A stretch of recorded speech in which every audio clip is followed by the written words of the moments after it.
What's up, sports fans? Welcome to Field Vision, brought to you by Warren Sports in conjunction with the Sports Kings. This is our weekly show. We talk about the NFL. We have a special guest today. Before I introduce the roundtable, I just want to send a shout out to all the trolls that hit up our Facebook page. I hope your mother catches chlamydia.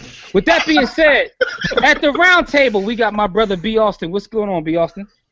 In the case of young baby Northwest, B. Austin, you are not the father.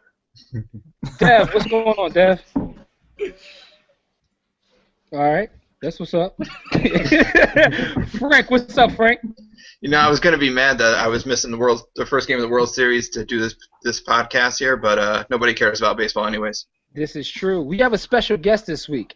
From Heavy in the Games, we have Fred Perdue. Fred, how are you, sir? What's going on, fellas? Yeah, man, welcome aboard, man. As always, the Steelers fan who is still holding out hope that they will win the Super Bowl. We got Jim from Sports Kings. What's up, Jim? I'd like to shout out Jay Cutler for handing Frank a victory in fantasy this week. Okay. Yeah, Jay, that's my boy. I got him drunk right before the game. That shot is growing, man. And believe it or not, we have a Raiders fan. Yes, they still exist. Justin, what's going on? Let's go. All right, so we got a Raiders fan, a Broncos fan, a Steelers fan, a Patriots fan, an Eagles fan, a Giants fan. Dev is a Colts fan now, so, Dev riding with the Colts. Speaking of that, gentlemen, I just want to throw this out to everyone. Judas.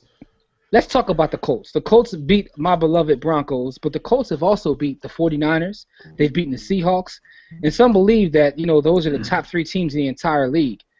What do you guys think about the Colts overall? Now, they are contenders. That's without, question. But do you think they really have a legitimate shot of just going through the AFC and winning the Super Bowl? Well, I'll take that. Because I'm actually on record here when we did the contenders and pretenders saying that I wasn't really sure about the Colts. I was kind of on the fence with those guys. I'm not going to say because they beat the Broncos that I'm fully convinced now, because I think given another shot at it, maybe in the playoffs, I don't know if they could do that again. But the way they played the other night against the Broncos team, which, their defense isn't really that good, so who knows what kind of test you're getting against the Broncos these days. You just have to try to outscore them. I step it up a few notches. I think that I believe in them a little bit more, but like I said, I'm not truly convinced yet. Yeah, and it's funny because they are a good team, though. The week before when they played the Chargers, that was a definite trap game, and they fell right into it. Frank, what do you think about the Colts? There's two major things that concern me about the Colts. The first one is I don't think they do anything extraordinarily well. They're one of those teams that they do everything good, and that's how they win. Their rushing attack is terrible. Trent Richardson does not look like he's worth the number one pick at all. And my fantasy team will tell you as much. Trent He's Richardson, terrible. a.k.a. 2 yards a carry. Yeah, Mr. 3 yards a carry. The other thing primarily is the Reggie Wayne injury. I think that's going to be huge for them. I don't know if they have anybody on their roster that can replace Wayne. Is Darius Hayward-Bay? Do you have confidence that he's going to do that? I No. always tell you guys that Darius Hayward-Bay does everything well as a wide receiver except catch. if he could somehow learn to catch, he'd be the best receiver in the league. But anyway. Oh, God. But can we just put it aside for a second? Earmuffs here, Jimmy. Can Raheem Moore stop calling himself the Dream? Whoa. Are we really the Dream, my dude? The Dream? Yeah. Raheem, the Dream. Frank, Hey, Fred. He's just dreaming that he made that play in the playoffs. Fred, we know you're a Patriots fan, but take your Patriots hat off for a second. What do you think about the Colts as a football team right now? Until the Reggie Wayne injury, by the way, he's from the. But until he was injured, I thought they had a legitimate chance at taking a deep run into the playoffs. I like this team, but Trent Richardson, he can't block to save his life, and he can't catch either. And he can't run. About 3-4 weeks ago, everybody was on Trent Richardson he was the man. Now the whole world is turned on him. Damn, But I still think they in high have. school, you were the man, homie. I think they have a slight chance. Simply put, you have, and I'm saying it now. I'm not waiting on it. They have an elite quarterback in Andrew Luck, and You don't have to wait. when you have that that really helps you out. As you can tell, I'm a Patriots fan, and Tom Brady has no one to throw to, and we're 5-2. So when you have the quarterback takes a lot of the issues away. Got you. I'm a huge Luck fan, but to be real, Reggie Wayne wouldn't be hurt right now if it wasn't for that terrible pass. Yo, you know what though? It sounds like everybody's saying that Reggie Wayne injury is going to be it's going to hurt this team a lot. So let's see, Jim. Do you think the same way as everybody else in terms of that injury, and what is this going to do to the Colts? I think Reggie Wayne gave Luck that guy you can trust, the veteran presence. But no matter what, they're only going to go as far as Luck's arm can take them, no matter who's catching it.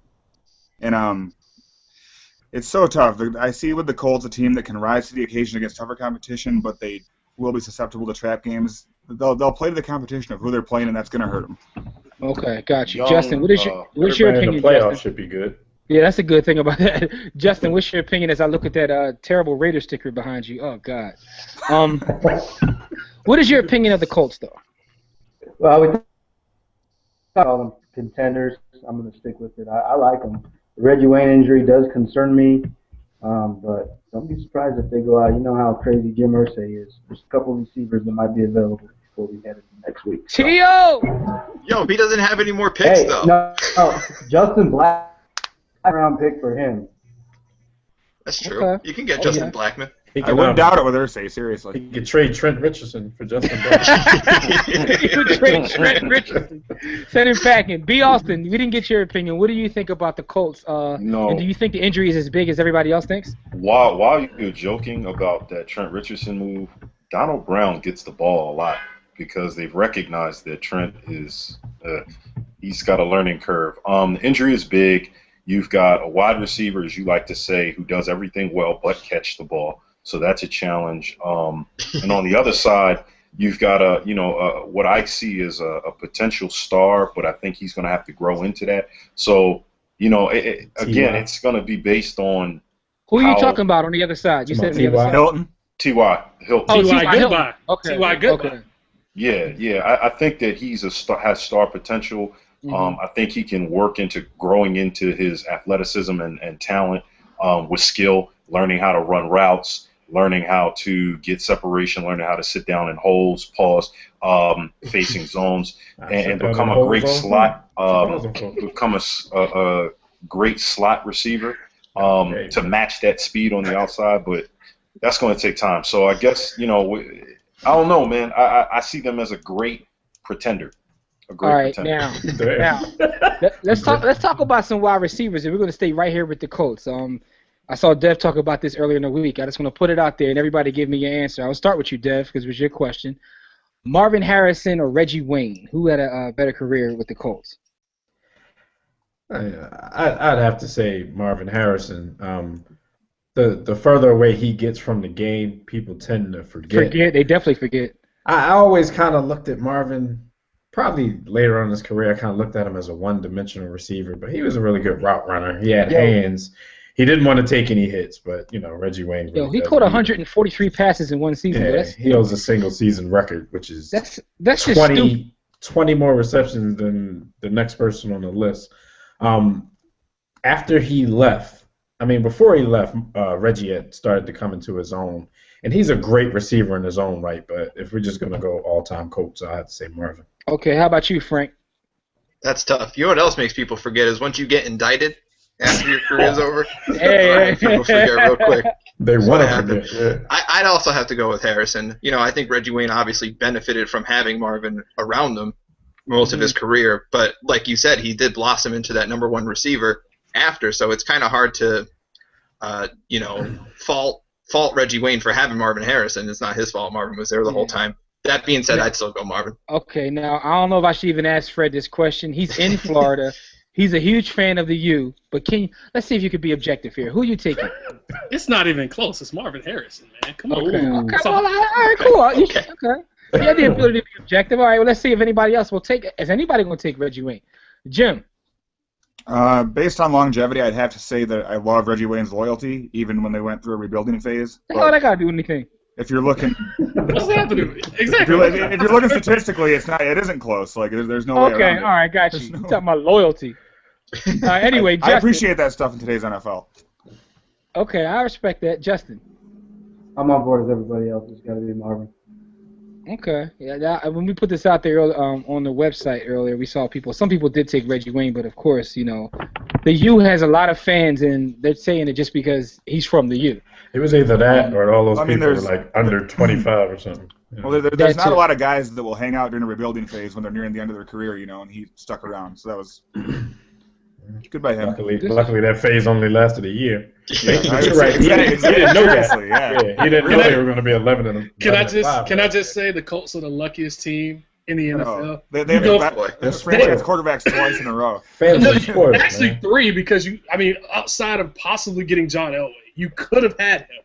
Wait, what'd you say about the Tuck rule? Lucky? Tuck rule? Wait, what? Oh, yeah. Wow. Well, they had it. Wow. And I don't know what you're talking about.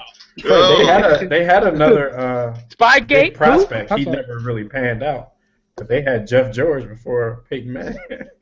He was another, big time Jeff draftee. George, he had a cannon. Yeah. Pause. All right. Well, He- let's stay with the whole receiver thing, right? He was kind of retarded. It was somewhat controversial this week. Shout out to Dev for clearing this up. I read a headline that said Des Bryant says he's better than Calvin Johnson. Come to find out, that's not exactly what he said, but it made us think. I don't think anyone on this panel will say that anybody's better than Calvin Johnson. But here's the question: under that next crop of young receivers, let's just take Calvin and Fitzgerald off the table. Let's talk about A.J. Green, Des Bryant, Demaryius Thomas, some of the younger receivers. Who do you guys think is the best young receiver in the league? And I'll start with you, Justin. Or Julio. Julio Jones. I'm gonna go AJ Green. Okay. I know there's Why a do lot you of say people that? are saying AJ Green, but he can just do everything. He can go. I mean, we saw what Calvin did against the Bengals. He went up and grabbed against 3 guys. It's not going to be long before AJ Green once he, and I don't even want to say gets a hold of the game because he does have a hold of the game, but it's not going to be too long before he's the number 1 receiver in the league. Gotcha. Respect. Jim, what do you say? I also have to go A.J. Green just because I don't think Andy Dalton's that wonderful of a deep ball thrower. I think A.J. Green's on Calvin's level in the fact that he's such a bailout for Andy Dalton. And Tony Romo's a lot better than Dalton. I mean, he puts it in does his lap all the time. A.J. makes the tougher catches, and he doesn't have an ego. Wow, did I hear you say that he's already on the same level as Calvin Johnson? In terms of how he bails his quarterback out, yes. Okay. In terms of that, got you. Fred, who do you think is the best young receiver in the game? I was leaning AJ Green all the way up until right now, Julio Jones. I mean, you have a guy that has been underused his whole career from high school to the NFL. And now he has a quarterback in Matt Ryan who can get the ball down the field. Well, you see what happens. And until the injury, I mean, the guy was just amazing all the way throughout his career. Okay. Let me jump in here. You say until the injury. That's the same injury he had at the combine. That thing never went away, and he's been balling out with that thing. He's been balling with the injury. Yeah, how about that? Yeah. Yeah. So we got 1 Julio Jones, 2 AJ Green. Frank, what's your opinion? I would definitely go A.J. Green as well. I think he's the Wow. most consistent and complete. I think all the other guys we're talking about, they have flaws in their game, inconsistency, which is Des Bryant's biggest issue. And I would actually go Julio Jones and Demaryius Thomas ahead of Des Bryant. I think all 3 of those guys are better than Des Bryant. All right, well, let me Against get my client, man. before I even get to Dev, let me just say that Got against my client. let me just say this. I do think that AJ Green right now is the best, but that's right now. I think Des Bryant is scary because watching him play, I don't even think he fully gets it yet, and if he ever does, it's going to be scary. It's definitely going to be scary. I think he has the potential to be the best out of all of them, but right now AJ Green, in my opinion, is the best. Dev, what's your opinion? I agree wholeheartedly with what you just said. I think Des Bryant doesn't really know how to play football yet. Like, he's not sure if he's playing football or soccer. Rugby. But Julio Jones kind of interesting. I think Julio has basically lived off of his raw talent, which is not a bad thing if you have that much raw talent. Like the other guy said, I think the most consistent, the most polished at the moment is AJ Green. So I'll go with him. But I do think somebody like a Des Bryant, once he learns how to play, he's going to be something between a Brandon Marshall and a Terrell Owens type of thing. Yeah, I just want to interrupt really quick. The other thing you got to consider with Julio is that he has Roddy White. None of these other guys really have that legitimate second option. Obviously, Roddy White not this year, but we all know Roddy White's a proven wide receiver. What you saying about And he has Tony Gonzalez. And Tony Gonzalez, right? Eric Decker's better than Antonio Brown. And Harry Douglas. And Harry Douglas. Fantasy owners Harry would Douglas Harry is also Douglas. better than Antonio Harry Brown. Douglas is on my fantasy team. I feel bad about that. Hey, B. Austin, you want to chime in? I know you, moving all around and whatnot, but Absolutely, I'm making it happen over here.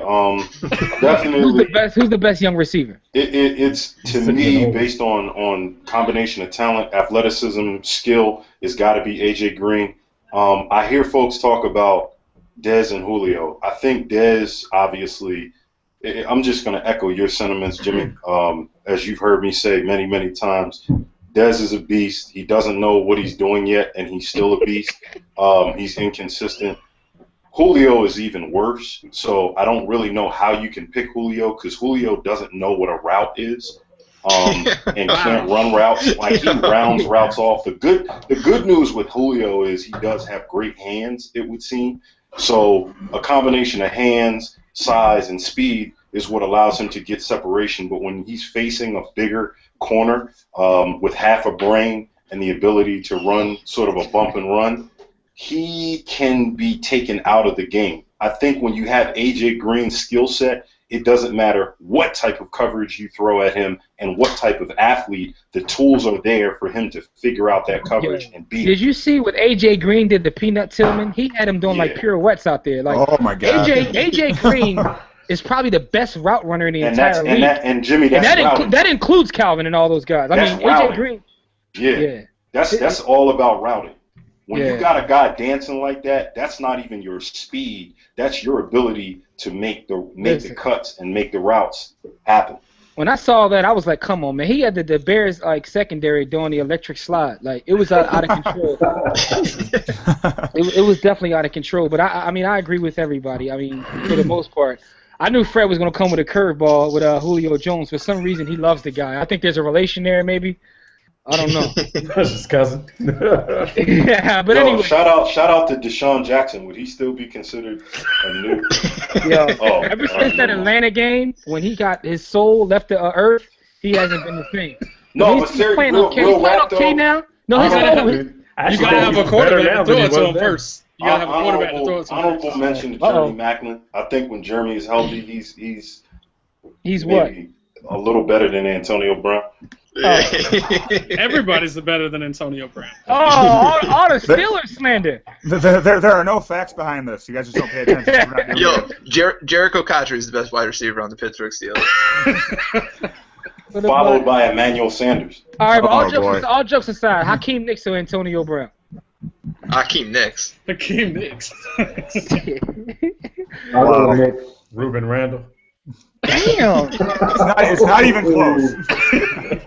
Damn. All right, let's talk about some games. Let's get some picks. There's 3 games we're going to talk about. For the most part, this week stinks. I'll be watching college football again, but this week in the NFL stinks.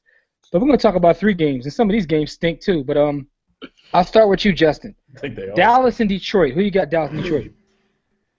I've got Dallas. Dallas, you got the Cowboys. Okay, I'm going with Detroit. Jim, who you got? I'm going with Dallas because if Andy Dalton can torch Detroit, so can Tony Romo. Okay, got you. Fred. I'm going with Dallas for the same reason. Detroit has a terrible secondary, and if you can halfway slow down Calvin Johnson, that team is really, they don't have any other go-to guy. Reggie Bush, really? Yeah, I was just picking the home team, but Frank, go ahead. Who's up? I'm going with Detroit because there ain't no way that Dallas is halfway, 3/4 of the way, 1/4 of the way stopping Calvin Johnson. He's gonna get like 15 to 20 targets this week.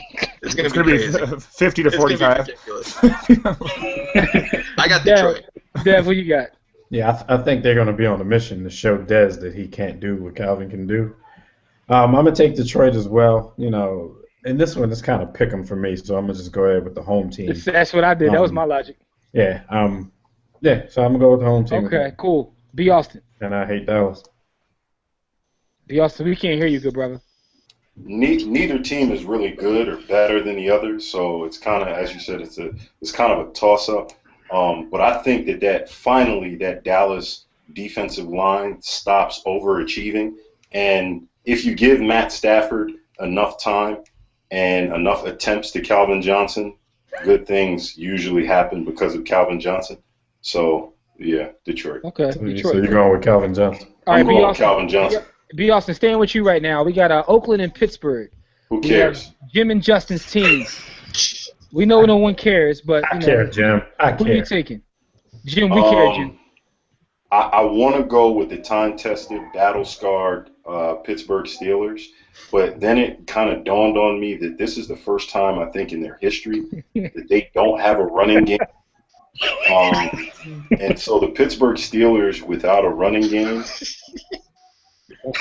is like... Yo, did you make your pick already? Come on, man. Who you got? Terrell Pryor. Terrell Pryor. You're going with the Raiders. We got a Raiders pick. Dev, who you taking? I'm gonna go with the Steelers on this one. I think they'll get their this will be their third victory in a row. Third win, third straight. Yeah, they're trying to climb back into it. I don't see, the Raiders stopping that momentum. So I'm gonna go with Pittsburgh on this one. Frank. Yo, I am so mad about this pick because I've been picking on Jim all season about those terrible Pittsburgh Steelers.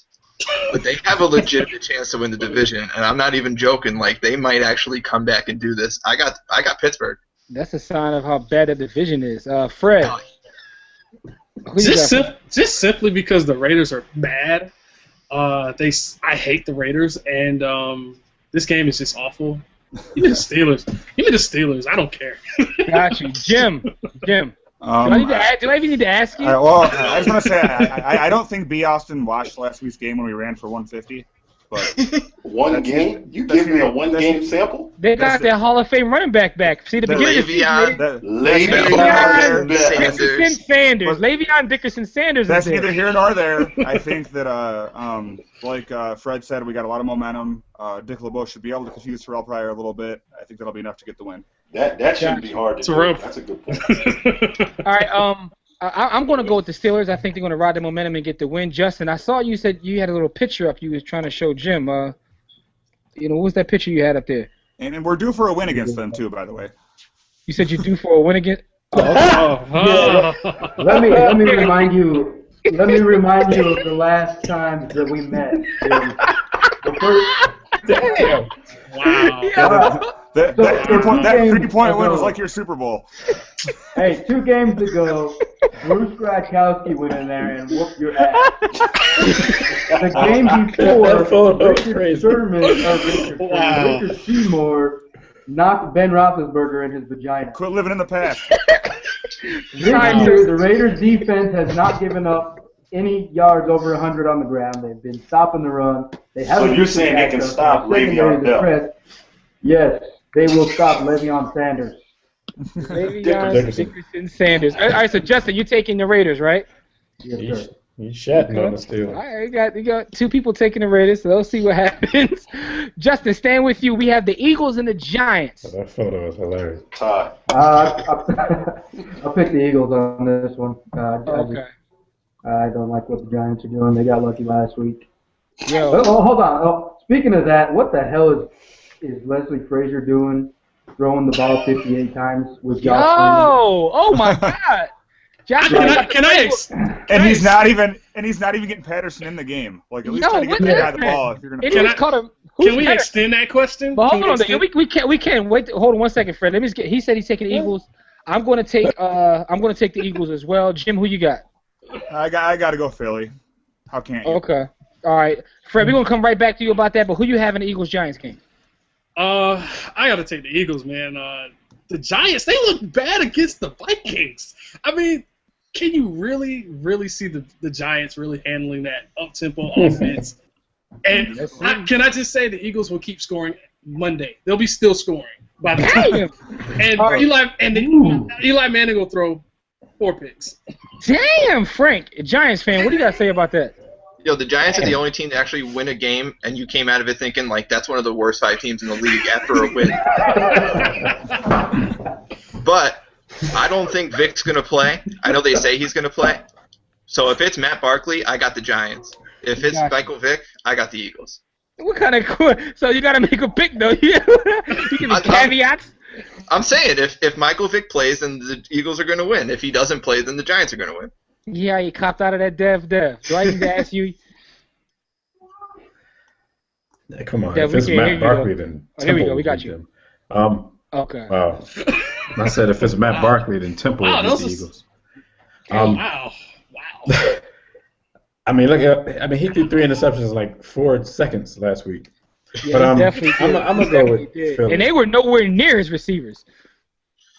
Yeah, I'm gonna go with the Eagles. Y'all know I don't even pick the Eagles that much, and the nation hate for it. But the Giants really didn't look that good against Josh Freeman and his Joe Webb-esque performance last Monday. Yeah, that's disrespectful to Joe Webb. Yeah, that's insulting. We about to talk. We about to get to that. B. Austin, who you got? Eagles, Giants. Wow. I don't want to pick the Eagles. I have been on my thing where I'm not picking the Eagles all season, but in this particular game, the Giants do everything they possibly can to lose games. Like they put a valiant effort forth to lose, and Minnesota beat them. They beat them to a loss last week. So I'll take the Eagles. Yo, I legitimately think the Giants might be tanking. Like that's how bad it is. I think it's like a Riggin for Wiggins kind of thing, like NFL. They need to go to Victor Cruz more. All right, but here's the last question before we get out of here. That past game with Josh Freeman, I was talking to Dev during the game, Dev and B. Austin, and they used some adjectives to describe Josh Freeman that I won't repeat on air. But how bad is Josh Freeman, or like is it what Justin said? Did Leslie Frazier do too much by letting him throw the ball a gazillion times in his first outing? Fred, I'm gonna start with you because you said you had some thoughts about this. You're garbage, rubbish. Like my boy Chris Carter said, he couldn't beat a little league team, okay? Josh Freeman, I feel like Leslie Frazier had it forced on him. It just doesn't seem like Josh Freeman fits. Why would you not go to Christian Ponder or Matt Castle, Joe Webb, some other guy off the street, some fan in the stands? No, homie, not Joe Webb. Joe Webb. Somebody else besides Josh Freeman. I mean, if I remember correctly, he attempted 53 passes. He had 58, I think it was. I think it was 58. 58. Okay, 58 for 190 yards. My high school quarterback could have done better. How many did he complete? Like 10? Here's the problem. 13. All right. I think it was 13. Justin, what do you say? Run the ball even? Justin, what's your opinion, Justin? Is he that bad? I mean, how much blame does Frazier get, and is Josh Freeman just that terrible? I don't think that he is bad. I don't think he's good either, but you can't throw a guy into a situation, give him 6 days, and say, you're starting on Monday Night Football. You might remember a couple years ago when Carson Palmer got his first start with the Raiders. He went in and played 1 half and threw 6 picks. Oh, he's terrible. That's Carson Palmer. I do remember that. But you have 6 days to learn an offense. He overthrew, I think, 16 or 18 16, balls. the most in NFL history. There's no rapport with his receivers after 6 days.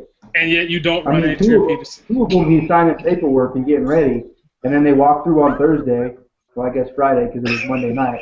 So he had 2 days of practice. Yo, he's historic. He was historically bad. B. Austin, I'm afraid to even ask you your opinion, but I'm going to ask you anyway. On Josh Freeman and Leslie Frazier allowing him to throw the ball 58 times after 2 practices. After all that black quarterbacks have done to get to where they are today, I think that Josh Freeman was able to set us back. I saw that coming. Yeah, he was able to set us back pretty far. And now that the joke is out, the cat is out of the bag, I don't think Josh Freeman is as bad as that game indicates. However, we get to laugh about it. We get to talk about it.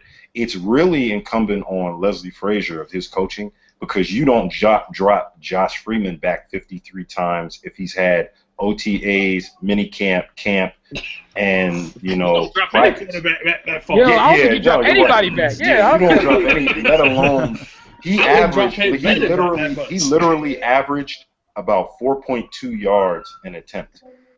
But hold on though. And then you add into that you have Adrian Peterson, yo. Right. How do you drop a quarterback back 58 times with Adrian Peterson? I think Leslie Frazier was trying to punish him for the amount of children he has out of wedlock. All right. Now, with that being said, Dev, you have any opinion on this, man? Yeah, I mean, well, things weren't coming that easily for Adrian Peterson because they were loading up because they had no respect for Josh. You see what? I see what Justin is saying. Like, he didn't have a lot of time to learn the playbook, but that you're still an NFL quarterback. You shouldn't have been missing receivers by like 5 and 10 yards. That there was no excuse for that. As far as moving forward, like Bill said, I don't think he's that bad, but I don't think he's good enough for them to think that they could get Josh Freeman and he'd come in and be the savior in the first place. Yeah. So, now all of a sudden, Jeff Garcia wouldn't have done that. When we didn't see anything during the game, now they're going back to Christian Ponder saying that Josh Freeman had concussion-like symptoms. What I saw on Monday night. You have concussions too if you think that many No, but How many brain cells did he lose? What I saw on Monday night was bum-like symptoms. And that's what he's suffering from. Bummed him. But as far as the 53 dropbacks, I think at some point Leslie Frazier just conceded the game. He knew they were going to lose, so this was like an extra practice session for Josh Freeman. See, and the other thing that I noticed about that game is they really weren't losing that game until the fourth quarter. Right. Yeah. All the first 3 quarters, he just kept dropping them back and throwing the ball. But They weren't losing that badly until person. that fourth quarter when he had a sniffing stop or something. But. As probably the only person in America that actually watched every snap of that game because I was obligated as a fan. They were in that game the whole time. So here's the 3 things I got to say about it. I don't think they felt that way though. Right. Doesn't matter. That's how the game was going. Josh Freeman was missing open receivers. It's not like they were terrible. Like they were wide open and he was missing them. There's nothing that goes into that overthrowing somebody by 20 yards. That's not the playbook. That's not the playbook. Yeah, that's not the playbook. Josh Freeman was overthrowing screen passes. That game overall was just terrible, and shame on Monday Night Football for putting that on. I cut it off and started watching the TLC movie. But anyway, Wow. Gentlemen, Left eye? Rest in peace, Left Eye. With that being said, gentlemen. Josh Freeman didn't have a left eye. Or a right eye. Wow. Shout out to Forrest Whitaker. Yo, with that being said, right? Make sure you check us out at War Room Sports. The Sports Kings can be found at sports-kings.com. And Fred, heavyinthegames.com. Fred Purdue is a college football specialist. He knows everything about college football. With that being said, gentlemen, as we always say, don't accept mediocrity. Be steadfast in the war against ignorance. We shall see you chumps on top. Kuwait is the war room with 5 nights at the round table, 5 Philly